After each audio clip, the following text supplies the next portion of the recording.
Well, Willie, listen, my presence has been requested to this esteemed gentleman's house. He rung me up this morning and he said he has some information to divulge and he thinks now's the time to tell it. So, without further ado, Mr. Fee, what would you like to tell me? Well, Willie, how are you keeping? I hope you're keeping all right. And Liam was landed here, and I'm just going to get him to fill him around my own kitchen. There's a few bits and pieces of stuff. I'm sure you know what they are, and you're like myself, you'll know what they are. So I'll go ahead, Liam. Right. Out, Liam, he's only lame on one leg, he's not lame on the two legs.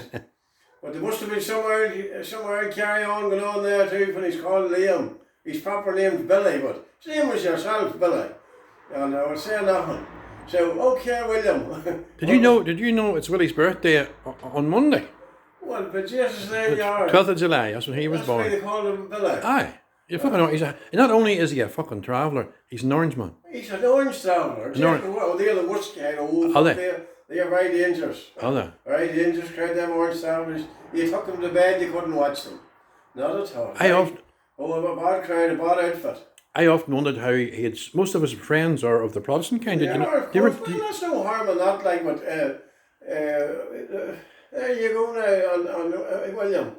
I know there was something, but I didn't realise that, but that's all right. I'll have to watch what I say now, but take a shot around this anyway. Right. Okay. Yeah, no, I want to know what anything is. Right, but who's that? That you in your younger day? That's me in my younger day.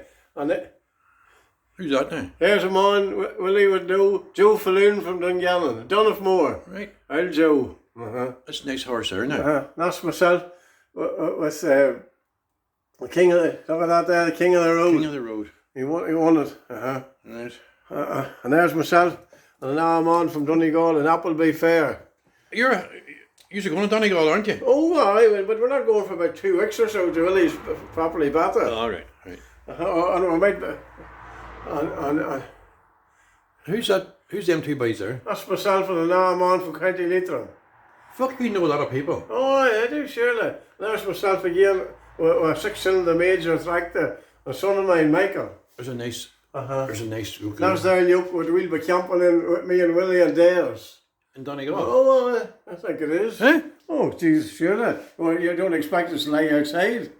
We'll have a yoke with us, surely. Is there a cooker in it? Oh, a Queenie stove in it. Wow. Oh, you'll see her in a minute now. Go around here, do you see this? There's an old gramophone that had belonged to my mother, come from Donegal. Ah, that's the Donegal connection, is it? Yes, my mother come from Letcher. And all that stuff there. Yes. Indeed. Right. I used to have this here when I was a cowboy, but we don't need that no more now. Well, here, Lappin's a cowboy. Oh, yeah, there's no doubt, look. Yeah. There's no doubt. He's a cowboy. And there's, take a look at that stove. Will he know that stuff? Oh, he'd know what that stove's for. He'd know where that come out of. Where did it come out of? It come out of a caravan. That come out of an English caravan, out of a Reading van. Wow. Out of a Reading van. Here's an old lad here. I suppose he wouldn't go to see him too often. What do you say? William Orangeman, like you mean, like. That's John the 23rd. Right.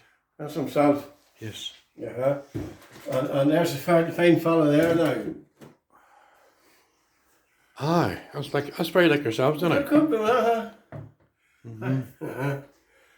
Budweiser. That's a good bottle of stuff.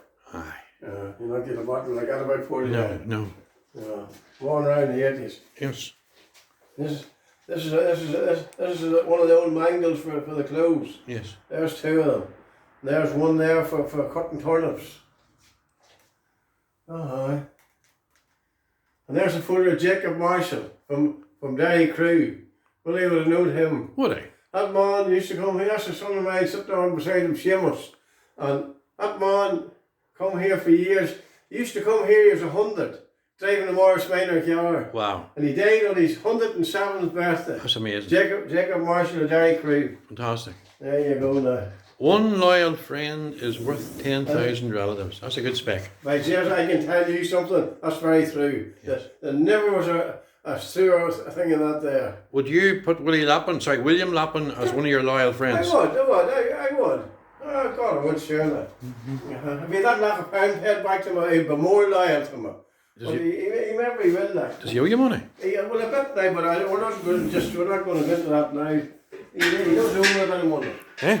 And there's a copper creamery can. That's for holding water outside. Are you taking that in the caravan with you, Donegal? Yes, that's for we're keeping the drinking water. And the copper that keeps it nice and cool and clean. Right. So we have that copper can is. Well, tell me this, what about food? Are you going to buy food at shops or bring food here or what? No, we'll cook a bit then. Theirs is a good cooking. We could maybe get a female cook along with us too, like. Willie's very fond of the Vita bread, you know. We know a whole lot of things Willie's very fond of, but we're just not going to make it at all now. Oh. So, what do you think of the whole kitchen? Oh, it's powerful. Then, here's the old dresser, what do you see? There's the old time dresser. There's the old house in Donegal, look at it. Yes. And what sort of churn is this? That's a 20-gallon creamery can. That come out of the Ballina Creamery. Oh no, Mayo. Yes, I have two of them. The milk was delivered around the houses with that, and there's 2 cans. And why was the 2 cans on the cart? Don't know. A lot of men, I've asked this to a lot of men. What's the question? Two. No, there's 2 cans that got them cans holds 20 gallons. Yes. And there's a ladle. Yes. If you landed at your house, your woman come out, says she wanted 2 pints, yes, give it to her. Yes. But the orders was 2 cans on the cart. Where's the 2 cans? Was one buttermilk? Good morning yourself. Good morning, Liam. One was buttermilk, and now was ordinary milk. There was nearly a bigger demand at that time for buttermilk than there was for the ordinary milk, because every woman was baking. That's right. The women couldn't fucking boil water. No, they couldn't. No. And here's a terrible nice fella here now. Hold on, William, I'd like to see it there. He said, William. Why? Give me a... Why? There's a couple of Williams men there now. Ah, do you see that, boy? There's a couple of friends. friends. And you never knew he was born on the 12th of No, them boys there now would be cousins of Williams. But them would be cousins of Williams. I always had fucking sneaking suspicion about him. Well, that's, them would be cousins of him, but they don't want that mentioned now. And he always said to me, you know, your own kind wouldn't do you as good as the our kind. He is the our kind. Oh, all right. See? That's only to hear what you say. Ah, right. Yeah. Right. Well, first of all, there was 2 or 3 men I was been speaking to recently who was asking about Willie. Right. And the first man was asking about a man, he lives in College Lawn. Yes. A man called Petey Campbell. Petey Campbell, yeah. And he walked along with Willie at Derry's.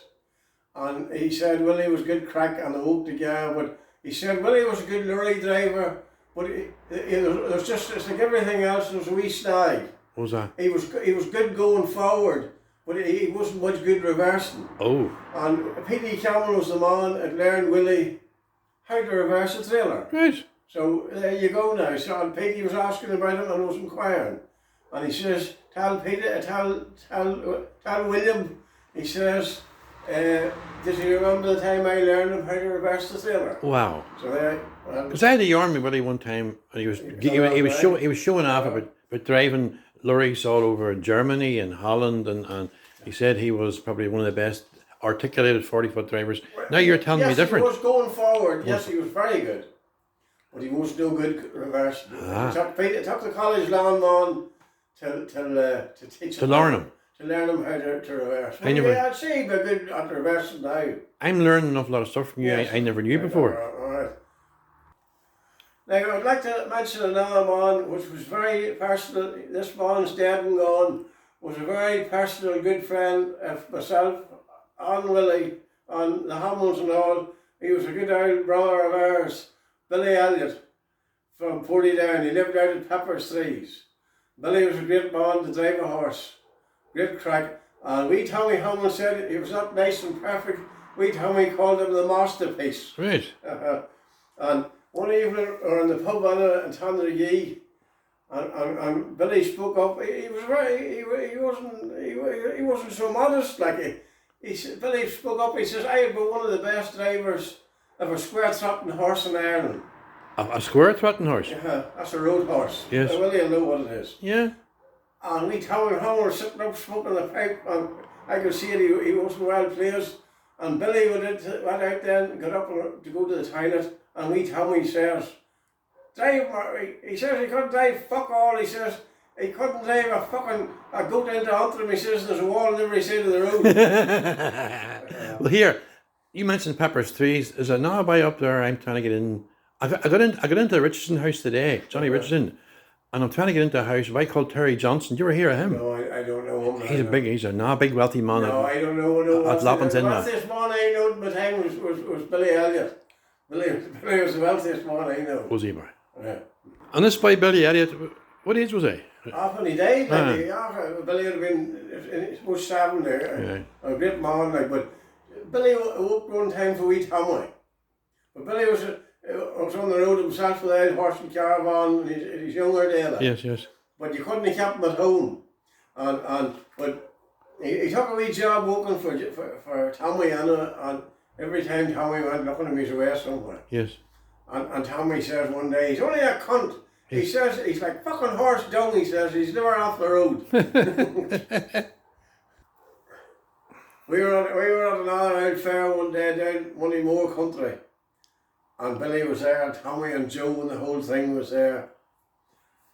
But Tommy went away out and somebody said, "God, wee Tommy Hamill's a very decent man." And Billy Allen spoke up, he says, "I worked for him," he says, "and he's that decent," he says, "he would give you the arms out of his waistcoat." So wasn't he quite decent? Right, I'm going to tell a wee story about a very good friend of myself and Willie, who was Hughie Neal down in Ireland. And Hughie was a great character, like one of the never be. In our day again, we'll never make the like of him. But Hughie kept an old spotty stallion. You see, I'm sure Willie would know her well. He served Loch Iron mares in the country, but Pat McDonald left this old mare down a good few years ago to get her covered on it. But Jesus, she was a bit wild and she broke out on the road. And she ran away down this old bridge called Maxlaw. She ran away down to it. And Hughie was rightly on in years, and so was Sarah. So he says to Sarah, Sarah was standing out on the road, you see, with the two horns out.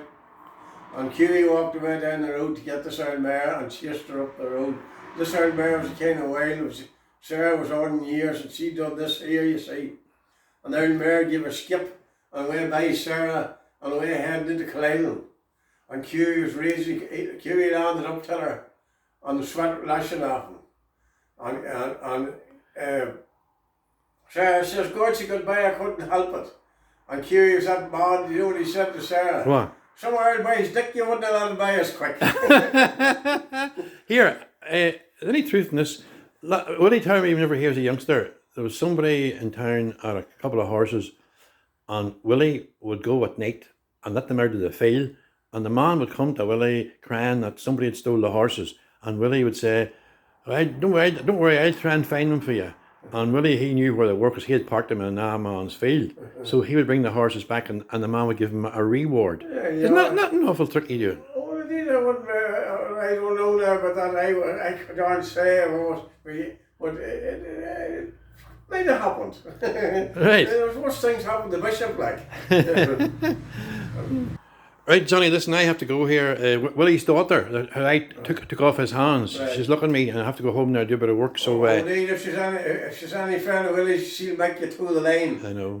You'll not buck about there, but right, just before I go, it seems to be doing them good. Yes. I'll give him an blessing from Father Johnny. Yes, he saw your previous video this morning, right, and it cheered him up immensely. I think it would. Yes. And there's another blessing now for Father Johnny, and I'll send him on the bill at a later date.